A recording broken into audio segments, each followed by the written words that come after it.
trending ang topic ng Uber, Grab at Taxi. Gagawa ko ng video tungkol dito. Kaya sa video ito, pag-uusapan natin ang worst experience ko sa taxi at syempre, to be fair, sa Uber at Grab. Pero bago ang lahat, huwag kalimutan mag-subscribe sa aking main channel, Lloyd Cafe Canela, my second vlog channel, Lloyd Cafe Canela Vlog. I-like mo ang video ito at i-share mo sa lahat ng tropa mo na nag-commute ng taxi at ng Uber, Grab. So, kunyari po, taxi po ito, ha? Huwag na kayo mag-inarte, wala kaming taxi. Wala kaming puting kotse dahil. Worst experience sa mga taxi drivers. Number 1, yung mga taxi drivers na hanip talaga kung magbigay ng presyo. Ano ka, metro? Yung tipong parang nasa baklaran, nakikipagtawaran. Eh di sa'yo, nag-metro ka na, tapos yung metro na yung nag-driver. Oh. Saan po tayo, ma'am? Kuya, ano? Cavite, kuya. Nandito, ma'am. Traffic dun, ma'am. Plus 100 na lang po tayo. Kuya, kahit saan naman traffic, 6 pa yung metro. Palalagyan mo ng dagdag. Traffic dun, ma'am eh. Gusto mo sakay ka rin ng sa iba, ma'am. Kuya, tapo mo na yung metro mo. Sige na, kuya! 350 na lang, ma'am. Number 2, yung akala mong okay na lahat, pero pagsakay mo,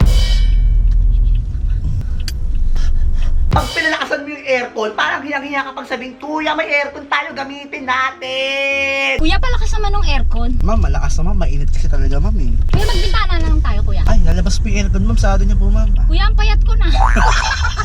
Magje-jeep na lang ako, mas malamig pa doon! Nyeta! Punyatera! Number 3, yung driver na ubod ng libog! Saan po tayo, Miss Beautiful? Kuya, baklaran po. Ah, bakla. Sana hindi traffic doon, kuya. No? Ay, hindi yan. Ganda ng book natin, mama. Kuya, ano ba? Manyakas ka!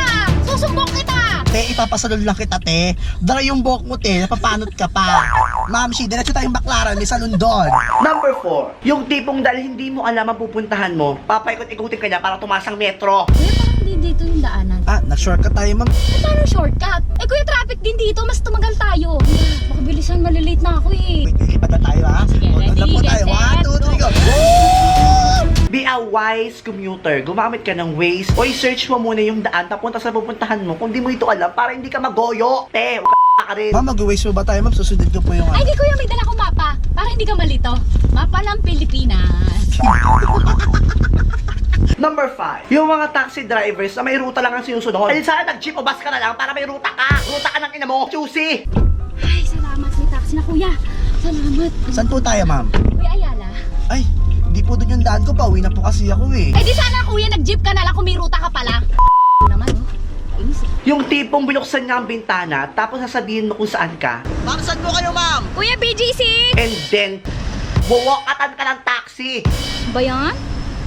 Okay, don't get me wrong, hindi naman lahat ng taxi drivers ay ganito. May mga mabubuti at masama pa rin naman talaga. Out of 10 na sasakyan ko, siguro 6 doon ang mga punyatera at siguro 4 doon ang mga mabubuti.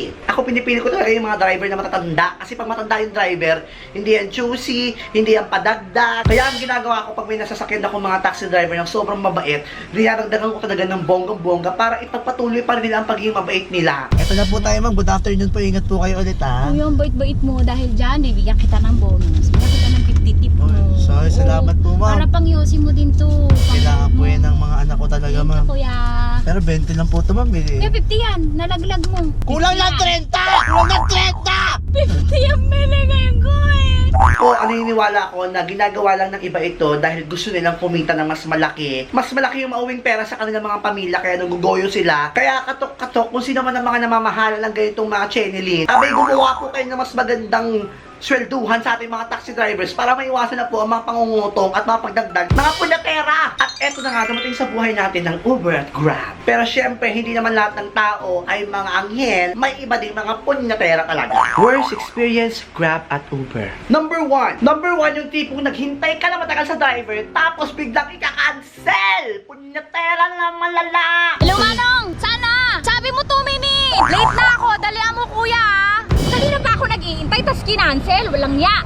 Kwenta! Mga Uber driver na yan! Number 2, hindi maiiwasan na meron kang driver na masasakyan na sobrang sungit. Ma'am, ito na po tayo, ma'am. Pwede ko sa isang street para sakto na ako. Eh, ma'am, ito po yung pinin niyo, ma'am. Mali-mali po yung pin niyo, ma'am. Kuya, konti lang eh. Wow, lugin-lugi, lunggin-lugi. Nabubulol, nabubulol. Dagdagan kita 100, yatid mo ako doon. Number 3, ang problema sa Grab dahil nakikita nila yung mga pasahero nagpa-pop up, kita rin nila yung lugar at saka yung presyo. So yung mga Grab driver, nagiging parang taxi driver na rin na choosy. Kaya saludo ko sa mga Grab driver na hindi choosy, na pag may nag-pop up, pindot agad. Ganon. Yung mga Uber Grab driver na sobrang tatapang. Bobo mo ah! Kuya, ikaw ang magdahan-dahan! Susubsob na ako dito eh! Gabit na gabit yung preno mo ah! Malahimik ka mo ba? Gusto mo? Number 4, yung tipong dumaan kami ng expressway at skyway at ako bilang baguhan sa Uber, hindi ko alam. Si Manong driver, siningil ako ng bayad sa toll. And then after finding out, nakasama na pala yun sa bill. Totoo! Ala, ba't nagbigay ako ng 200? Kasama na nga pala sa bayad yung tol. Walang ya si kuya oh.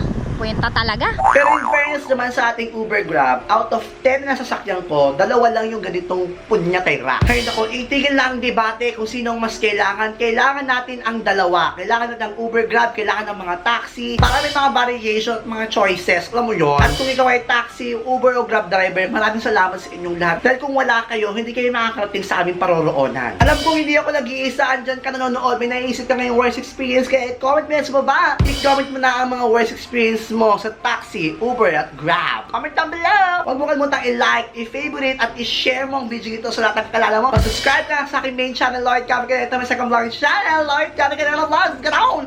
Bye! Tan tan tan tan tan tan tan tan.